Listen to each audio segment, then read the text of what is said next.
Comment voir un fantôme? Comment voir un fantôme est un jeu ou un rituel effrayant originaire du Japon qui peut te permettre d'apercevoir de véritables esprits.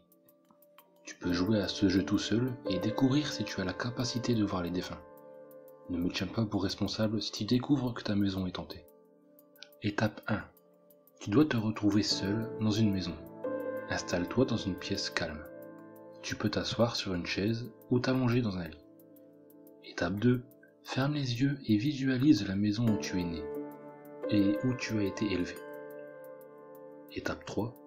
Imagine que tu te trouves à l'extérieur de la maison, devant la porte d'entrée. Ouvre la porte et entre dans la maison. Étape 4.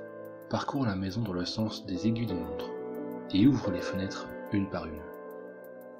Étape 5.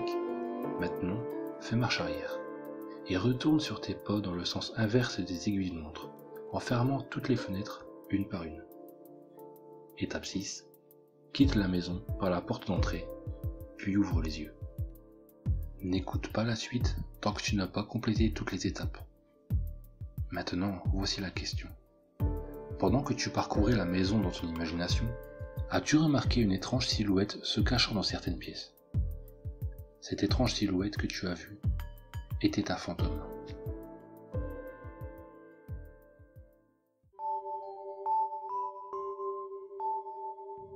One, two, someone's calling you.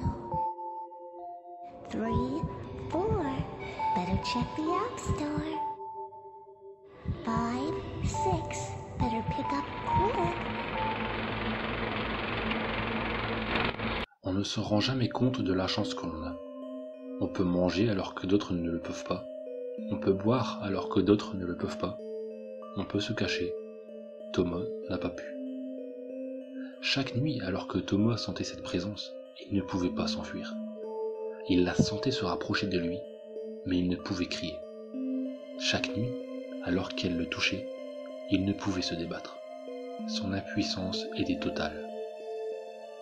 Sa mère ne comprenait pas ses gémissements quand il voyait ces choses qu'elle ne pouvait voir. Ses larmes ne coulaient pas quand ces choses l'appelaient par son nom.